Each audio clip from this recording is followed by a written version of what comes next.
Imagine a monster. What do you see? Do you see a giant beast roaring and showing its teeth? Do you see something loud, aggressive, and terrifying? That is the monster you have been trained to fear. That is the enemy you can see coming from a mile away. You can run from that. You can hide. You can fight back. But what if the monster is not roaring? What if the monster is crying? There is a creature in the dark psychology of the human mind that does not attack you with claws. It attacks you with tears. It does not crush you with strength. It crushes you with its weakness. It binds you not with chains but with guilt.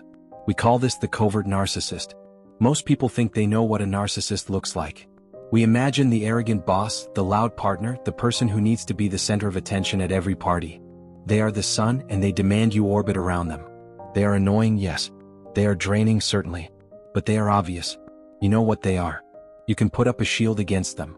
The covert narcissist is different. They are the quiet ones. The shy ones. The ones who sit in the corner at the party, looking sad, waiting for you to come and save them.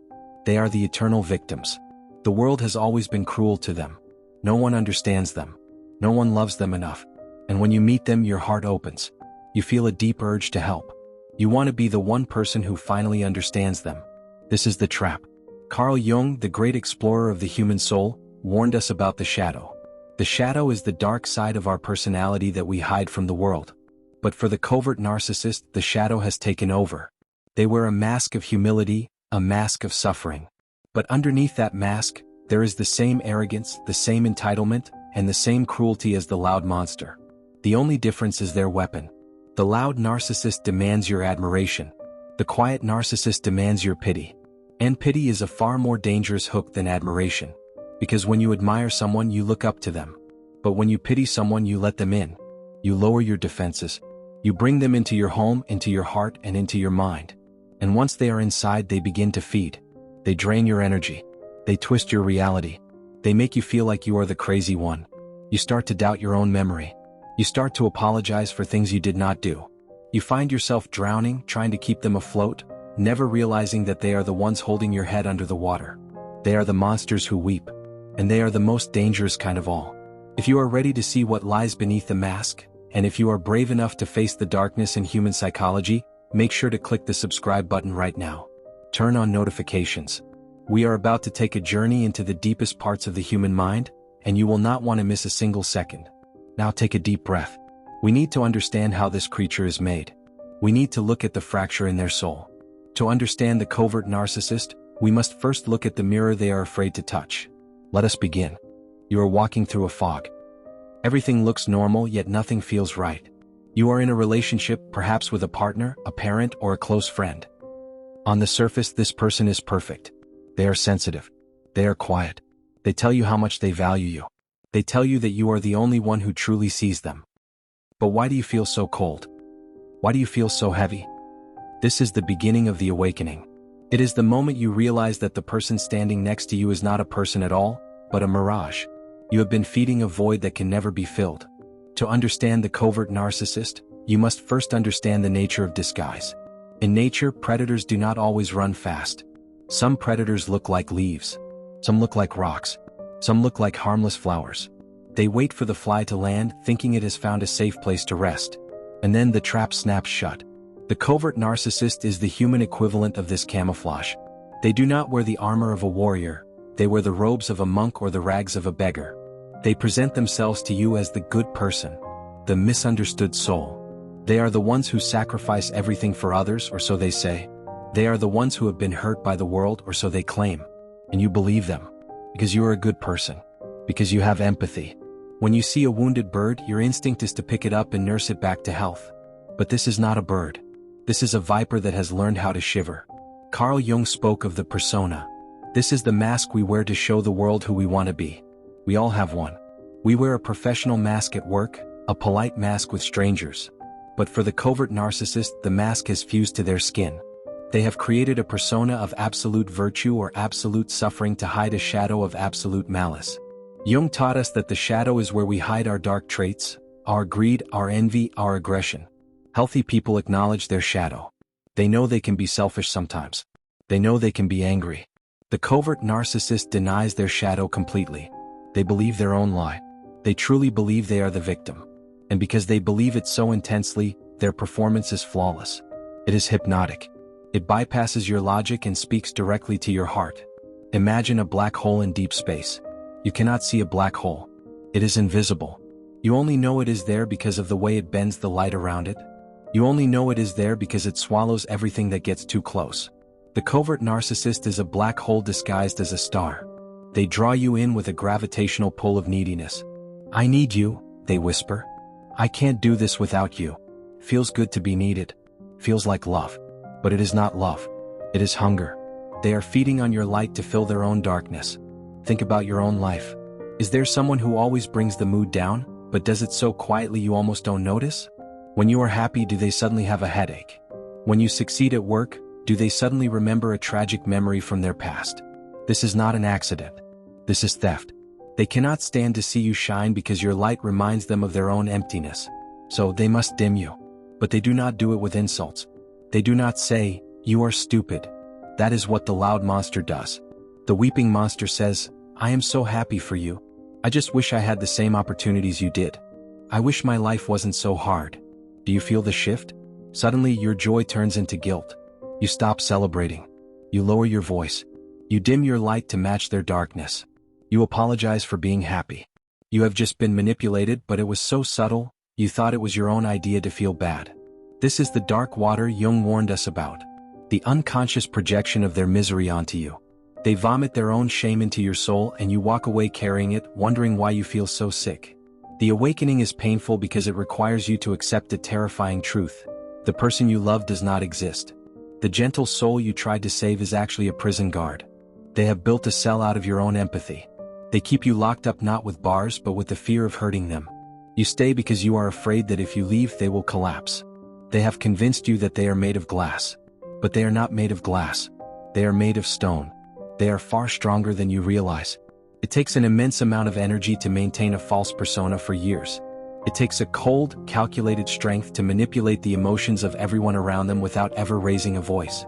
They are not weak. They are weaponized weakness. You might be asking yourself, why? Why do they do this? It is because deep in the dungeon of their unconscious mind they are terrified. They are empty. They have no true self. If they stop manipulating, they cease to exist. They need your reaction, your pity, and your guilt to feel real. You are not a person to them, you are a mirror. And if the mirror leaves, they have no reflection. This realization is the awakening. It is the moment the fog lifts and you see the landscape for what it truly is. You are not in a garden, you are in a graveyard. The relationship you thought was growing has been dead for a long time. The connection you felt was just a cord they used to drain you. It is a horror story, yes. But it is a horror story you must read if you want to survive. Because once you see the mechanism, once you understand that the weeping is a weapon, their power begins to fade. The spell breaks when you stop looking at the mask and start looking at the shadow behind it. But seeing the monster is only the first step. Now that you are awake, now that you see the creature standing in the corner of your mind, you must understand how it operates. You must understand the specific tools it uses to keep you confused, sedated, and compliant. We have defined the ghost.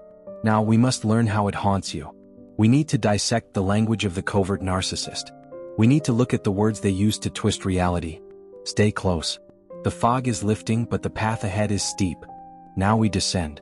We must look at the machinery of the trap. We know what the covert narcissist is, but we must understand how they break you. Because it does not happen overnight. It is a slow, methodical dismantling of your soul. It is the difference between a gunshot and a slow poison. The overt narcissist, the loud monster, uses fear. They yell. They throw things. Their abuse is a storm. You can see the storm. You can point to the lightning and say, "That is dangerous." The covert narcissist uses something far more insidious. They use confusion. They utilize a psychological weapon called the double bind. This is a situation where you are damned if you do and damned if you don't. Imagine this scenario. They sigh. A heavy, tragic sigh. You ask, "What's wrong?" They say, "Nothing. I'm fine." But their body language screams misery. They slam a cupboard door softly. They stare out the window. If you ask again, you are nagging. "Why don't you trust me? I said I'm fine." If you don't ask, you are neglectful.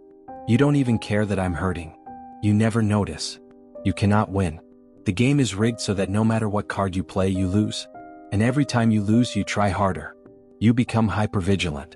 You start scanning their face for micro-expressions. You become a detective of their moods. This is how they train you. Like a dog in a cruel experiment, you are shocked when you reach for food and shocked when you don't.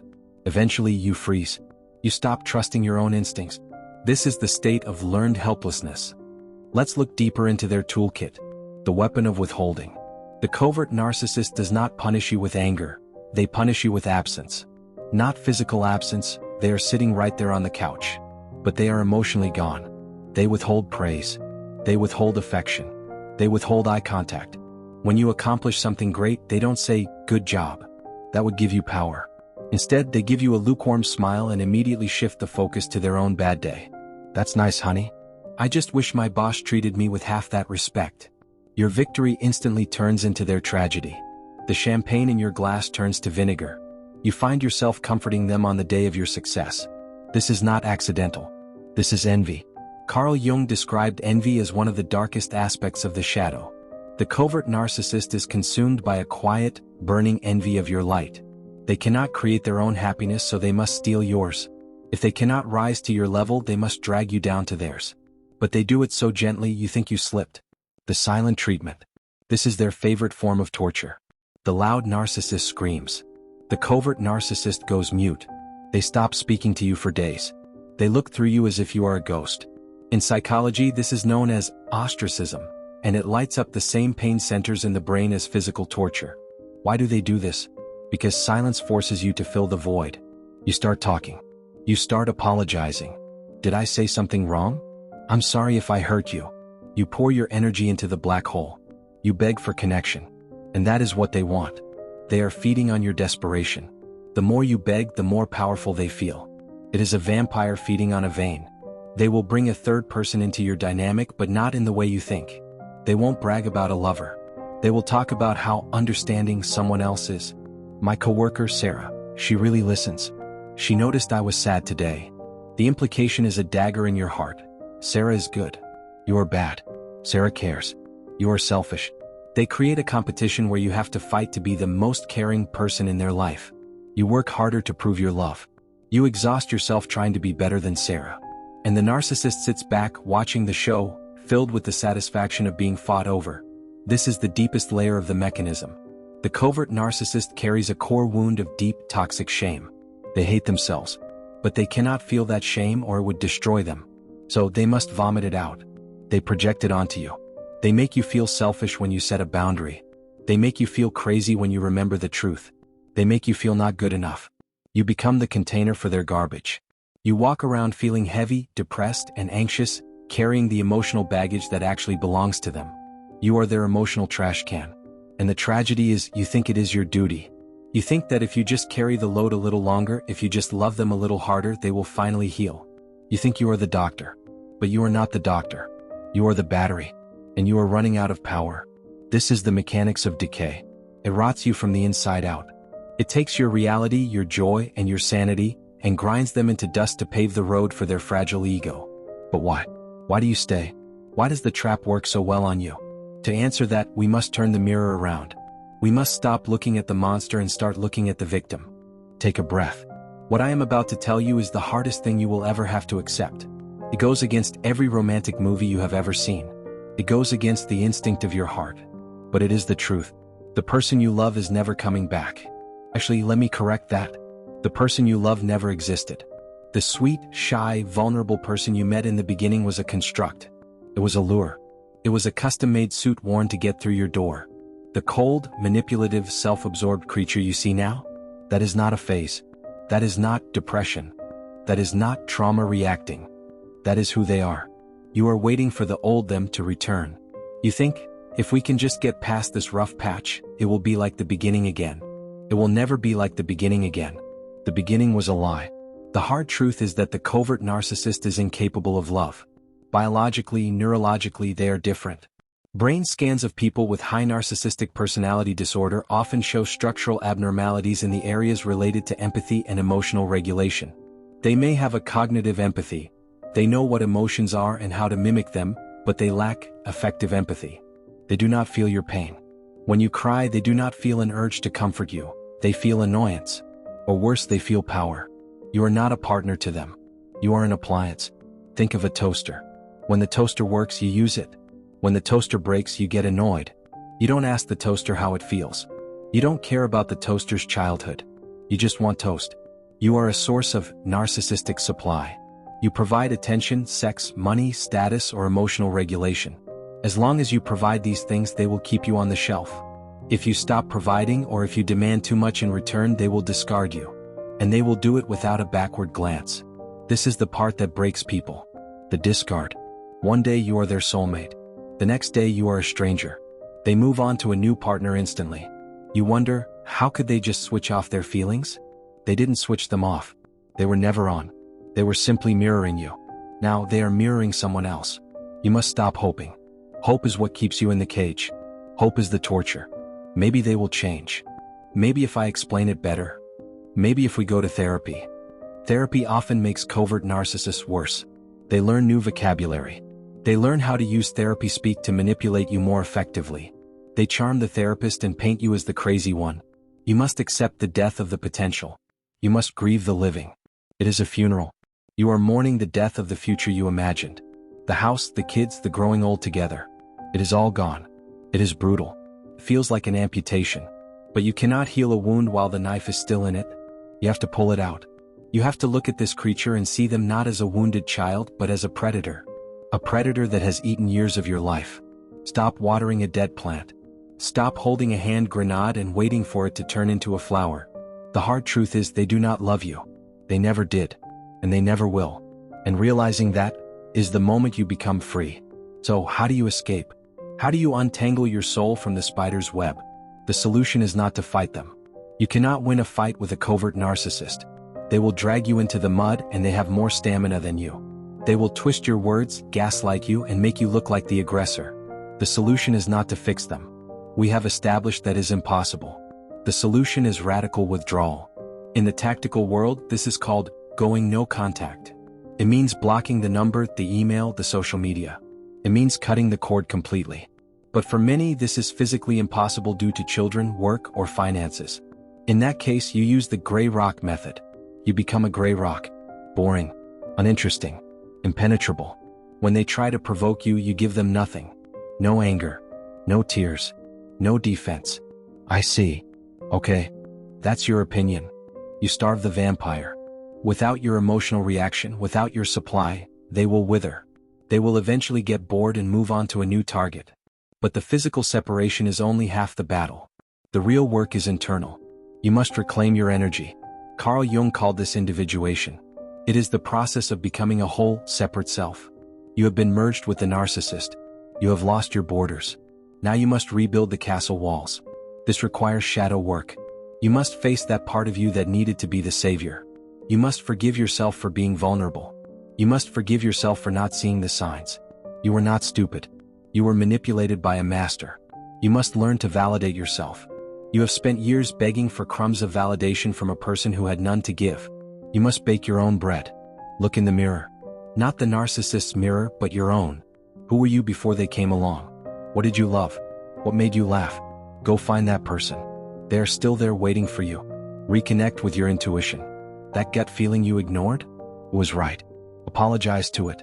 Start listening to it again. This is not just about recovery, it is about alchemy. The pain you are feeling is fuel. The anger you are feeling is energy. Use it. Take that massive amount of love and effort you poured into the bottomless pit of the narcissist, and turn the hose around. Pour it into yourself. Pour it into your body. Go to the gym. Eat well. Pour it into your mind. Read. Learn. Create. Pour it into your spirit. Meditate. Pray. Walk in nature. You will find that when you stop feeding the monster, you suddenly have a surplus of power you never knew existed. You are not a victim. You are a survivor of psychological warfare. You have walked through fire. You have seen the darkest corners of the human soul. And you are still standing. The narcissist remains trapped in their cycle, a ghost repeating the same haunting forever. But you get to leave the haunted house. You get to walk out into the sun. Integration means taking the lesson. You now know what evil looks like when it smiles. You now know your own vulnerabilities. You are wiser. You are stronger. You are harder to kill. The cracks in your heart are not weaknesses. They are where the light gets in. The journey with a covert narcissist is a descent into the underworld. You went down into the dark. You faced the weeping monster. You were drained, confused, and broken. You lost your way in the fog. But every hero's journey requires a descent. You have seen the truth behind the mask. You have faced the hard truth that love cannot save everyone. You have confronted your own shadow, the part of you that wanted to be the savior. And now you are climbing back up. You are not the same person who went down. You are scarcer. You are more cautious. But you are real. The covert narcissist is a tragedy. They are a prisoner of their own ego, destined to wander the earth seeking reflections, never finding a true connection. Pity them from a distance but never let them close again. You have a life to live. You have a reality to reclaim. The fog has lifted. The monster is gone. And for the first time in a long time, the silence is not empty. It is peaceful. The weeping you hear is no longer the monster. It is the sound of your own heart, healing, beating, and welcoming you home. If this video helped you name the ghost in your life, if it turned on a light in the dark room of your mind, please share it. There are millions of people still walking in the fog thinking they are crazy. Help us reach them. Subscribe. Join the community. We are building a sanctuary for the awake. Walk in truth. Trust your gut. And never set yourself on fire to keep someone else warm.